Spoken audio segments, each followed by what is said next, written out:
Hey everyone, it's Andrew. Welcome back to my channel. Today we're going to be doing a video doing a review and first time taste test of the MyProtein Pea Protein Powder in the Unflavored Flavor. Previously I did a review and taste test of the chocolate stevia variety of this protein powder, and I actually ran out of this quite some time ago. And when I went to the MyProtein website, they actually no longer offered the chocolate stevia.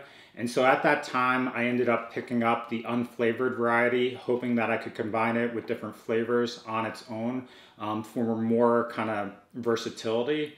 And so what we'll do in this video is we'll just discuss the packaging, the nutritional aspects of this protein powder. Then I'll mix it up with both water as well as some chocolate oat milk to get a taste test. As always, if you're interested in potentially purchasing this, I'll leave links in the description below. Okay, so this is the MyProtein Pea Protein Isolate powder. You can currently get this on their website for $35 for a 2.5 pound bag. This is actually their 5.5 pound bag, so it's a larger quantity. And when I purchased this, it was much more affordable to get the larger bag. But I guess they transitioned to only having 2.5 pound bags, which is kind of a disadvantage. As far as feedback on prior use of this bag or protein, I previously had the chocolate stevia variety that was a phenomenal taste as far as the taste for either breakfast shakes or different breakfast meals. I would use it on the go, use it all the time, and I really had no complaints about the overall taste. One thing that you have to keep in mind is for pea protein, it's going to be more of a grainy texture. So if you previously have had whey protein powders or milk-based protein powders, those are usually more of a chalkiness or thicker consistency that requires a lot more stirring and kind of mixing up to get it fully blended into whatever drink you have. The advantage of pea protein though is it's more powdery, so it mixes very, very easily, but it definitely is more grainy and sandy, so it's just a little subtle nuance there. As far as the packaging, this is what the bag comes like. It says Pea Protein Isolate. It has 21 grams per serving, 0 sugar, and this is their 5.5 pound bag. This is going to be their unflavored variety, but they have several other flavors at this time. I believe mocha, banana, and chocolate mint. I stuck with the unflavored one just because it was cheaper, more affordable, and I felt like as compared to the other flavors, it would mix more easily with different things. So I'm really curious about the taste of this. But as far as the nutrition on the back, we'll just go over this real quick. So it's it will have a scoop in here, but it's going to be 1 scoop is the serving size. There's going to be 100 calories per serving, 2 grams of fat. There's going to be no sodium whatsoever, less than 1 gram of carbohydrate, and then 21 grams of protein per serving. As far as vitamins, it has a little bit of calcium at 4%, vitamin C 0%, and then iron is 40%. The iron is actually really high in general for vegetarian or vegan foods or supplements, so that's always good there.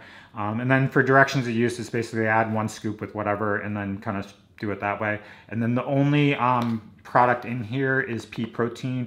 They say it contains soy, but beyond that, there's nothing special there. So what we'll do now is we'll mix this up, get a sense of what it tastes like, and I'll mix this with both water as well as some chocolate oat milk. Okay, so we're gonna open this container now. As far as feedback with the bag, from personal experience, I find that this bag is not the best for being resealable.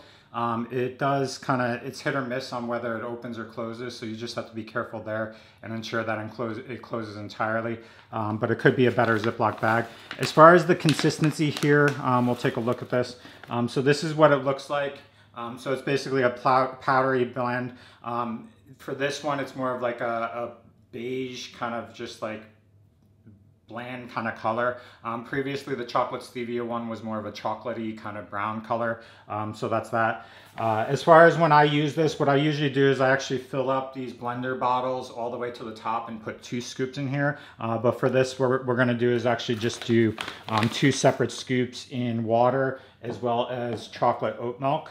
And then we'll just kind of mix these up, see the consistency as far as how well it mixes, and then we'll do a taste test with this. I suppose that with water, it'll be basically proteinish or pea kind of flavor. Versus the chocolate, I hope that when it blends with the chocolate oat milk, it does get a good flavor off of that. The nice thing about pea protein though is it's much more powdery. So just by mixing it up like this, usually you get rid of any chunkiness, and it does blend pretty easily. And so this is what it looks like after just blending like that. There's no chunks or anything like that. And so with water, we'll taste this out.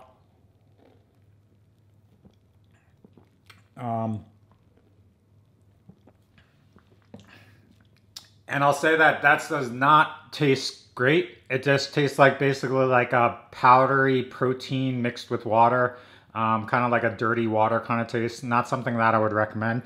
So basically on its own, I probably would not drink it that way. But it did mix very easily without any issues. And the flavor is really unflavored from the sense of it doesn't have flavor, but you do get that protein kind of taste when it's mixed with water.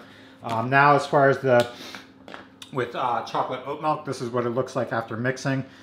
So it mixed pretty decently. And here, it tastes okay, I'll say. I'll say that it tastes like oat milk, but it does get more of a protein taste where it doesn't taste the best. I'll say it doesn't taste bad. It's something that like I could easily drink down without any problems. But there is no sweetness to it, so it's very bland from that standpoint.